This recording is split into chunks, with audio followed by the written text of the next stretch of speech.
सबसे बड़े भक्त सूरदास जी, सभी ने उनके जीवन के बारे में, जीवन के जो कथा है, उनके भक्ति मार्ग का जो कथा है, सबने सुना होगा। एक बार की बात है, और देखो कैसे भक्त और भगवान की लीलाएं कैसे होती है, और भगवान भक्त कैसे नोक-झोंक होती है। इसमें सूरदास के साथ हुआ था एक बार।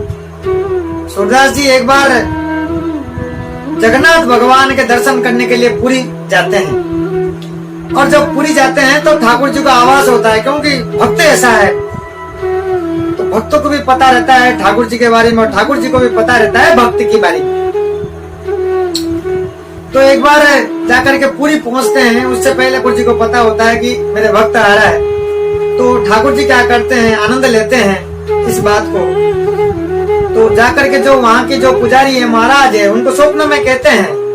वहां पे ज्यादा ठाकुर जी स्वप्न में महाराज को हर चीजें कहते हैं। तो वैसे ही कहते हैं जाकर के ठाकुर जी कि जो सूरदास आ रहा दर्शन करने के लिए, तो उससे मंदिर से पहले ही उसको रोक दे कि आप दर्शन नहीं कर सकते हो। ठाकुर जी महाराज को स्वप्न में कह देते हैं। और जैसे सूरदास जी पहुंचते हैं, पहुंचने से पहले, मंदिर घुसने से पहले उनको जो वहाँ के जब महाराज है वहाँ रोक देते हैं कि आप दर्शन कर नहीं सकते हो, आप अंदर जा नहीं सकते हो। महाराज माफ करना, लेकिन हमें ठाकुर जी का आदेश है, आप अंदर जा नहीं सकते हो, आप दर्शन कर नहीं सकते हो। तो सूरदास कहते हैं कि क्यों, क्या हुआ, किसने कहा? बोले भगवान जगन्नाथ भगवान ने कहा ऐसा कि आपको रोक दें। तो सूरदास कहते हैं महाराज को कि जाकर के एक बार आप अपने भगवान से पूछ करके आओ, ऐसा क्या किया मैंने, मेरा गलती क्या है जो मैं दर्शन कर नहीं सकता, मैं अंदर जा ही नहीं सकता, मैं मिलने जा ही नहीं सकता अंदर, ऐसा क्या किया मैंने, गलती क्या है मेरा, पूछ करके आओ। तो वो महाराज जाते हैं अंदर जगन्नाथ भगवान के पास, जाकर के पूछते हैं कि वो सूरदास जो है वो पूछ रहे हैं कि वो गलती क्या है उनका, वो आपसे मिलने नहीं आ सकते, अंदर दर्शन कर नहीं सकते, अंदर आ नहीं सकते, गलती क्या है बताइए। तो भगवान बताते हैं कि जाकर के कहना कि वो मेरा अतरंग लीला का वर्णन किया है। सूरदास जो है आपने सुना होगा उनके कई कहानी कि भगवान क्या कहते हैं यहाँ पे कि वो मेरे अतरंग लीला का वर्णन किया है, तो इसलिए वो अंदर नहीं आ सकता। अतरंग लीला क्या क्या वर्णन है उनका, चीर हरण का, मक्खन चोरी का, तो ये जो सब लीलाएं हैं ठाकुर जी का, तो वो बोले वो मेरा ये लीलाओं का उसने वर्णन किया, तो इसलिए वो अंदर आ नहीं सकता। तो वो महाराज आकर के सूरदास जी को कहते हैं कि इस प्रकार के आपने अतरंग लीला का ठाकुर जी का वर्णन किया, तो इसलिए आप अंदर जा ही नहीं सकते।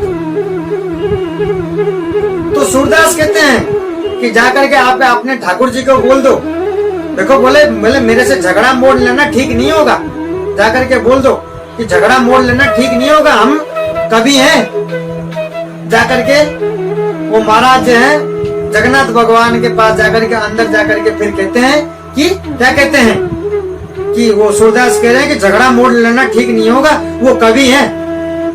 तो ठाकुर जी कहते हैं कि जाके कह दो, जो करना है कर ले, कोई दिक्कत नहीं है। तो महाराज आकर के बाहर फिर सूरदास को कहते हैं कि ठाकुर जी ने कहा कि आपको जो करना है आप कर लो, कोई दिक्कत नहीं है, जो होगा ठाकुर जी देख लेंगे। बोले ऐसा बात है? तुलसीदास जी ने कहा है, शस्त्री मर्मी प्रभु सट, धनी वेदे भंडी कवि, मुनि नभन विरोधी कल्याणी। ये क्या तुलसीदास जी ने कहा है, क्योंकि ये बड़ा कवि है सूरदास। जो सूरदास जी हैं उन्होंने 1,00,000 पद लिखा है, 75,000 तो सूरदास जी ने लिखे। कहते हैं कि जब उनका सूरदास जी की शक्ति कम हो गई थी, सूरदास जी के जब शक्ति कम होने लग गया था, 25,000 तो ठाकुर जी खुद लिखे। ऐसा भक्त और भगवान, 25,000 ठाकुर जी खुद लिखे सूरदास जी की तरफ से, 1,00,000 पद लिखे ठाकुर जी के लिए।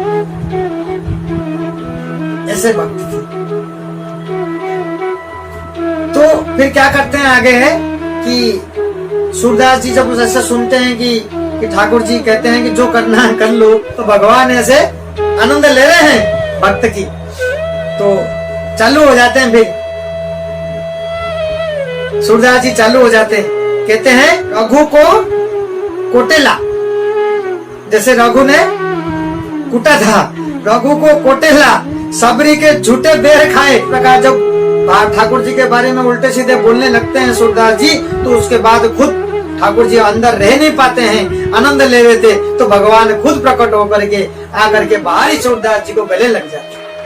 खुद ठाकुर जी प्रकट होकर के सूरदास जी के आकर के बाहर ही गले लग जाते। इस प्रकार भक्तों और भगवान जो है ऐसे मिलन होती है। ऐसे ऐसे भक्त हम जो भाव से, क्योंकि सूरदास जी भाव से बोल रहे थे,